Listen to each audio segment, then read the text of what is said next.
Oh, Dave, I need you up here just for a little while longer, because I need your assistance with the next one. What? Okay, I'm dismissed. You're dismissed, thank you. The Fellow of the RASC, I need your help with this one. Okay.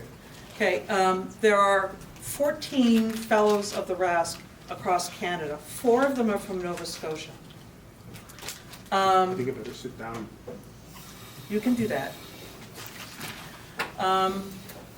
Roy Bishop, who is here this afternoon, Dave Lane, who is here, and Pat Kelly, who is here. Mary Lou expressed her regrets for not being able to come. She wasn't feeling, as she put it, she was under the weather. She looked outside. So we have 4 in our club, and Dave, I just want you to know we now have 5. You are number 5. What?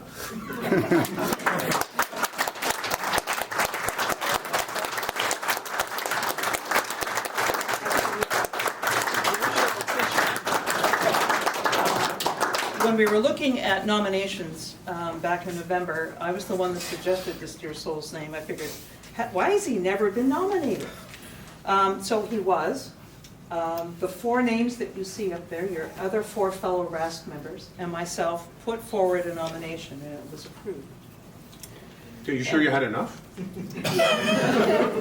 you can sit down now, because I have a long list of reading to do. No, I don't think you should do that. No, I'm going to summarize this. Anyway, Suffice to say- before she does that, I'm speechless, honestly. Good, that's what we wanted. We wanted to surprise you.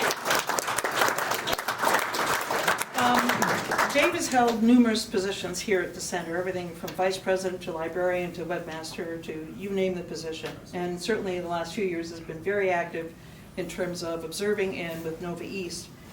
Nationally, he's been a member of the awards committee. He's during the International Year of Astronomy back in 2009. He was the key player in establishing Kejimkujik National Park, a National Historic Site, as the first Nova Scotia dark sky preserve.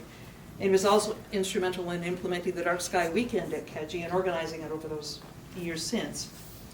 He also initiated the 5-year partnership that we now have with Parks Canada, and it's the first of its kind across the country. So to that in itself is an accomplishment. He's a keen and experienced observer.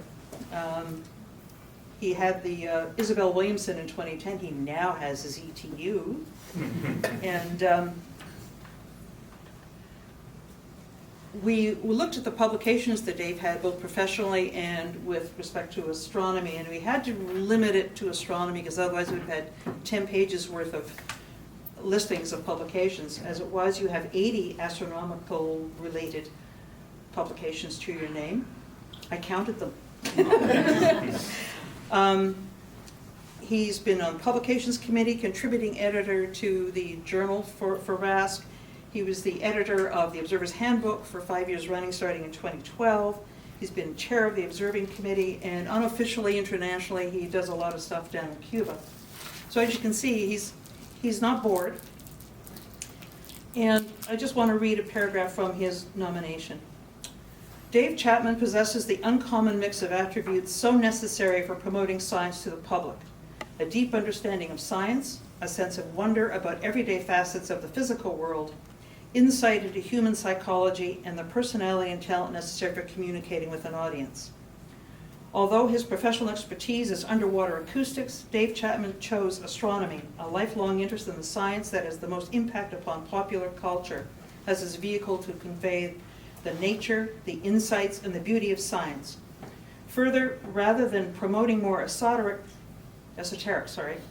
aspects of astronomy such as dark energy, he has chosen to emphasize an aspect of astronomy that the public can actually observe: the moon, with its many features, variations, and influences. So thank you so much, Dave, for everything you've done for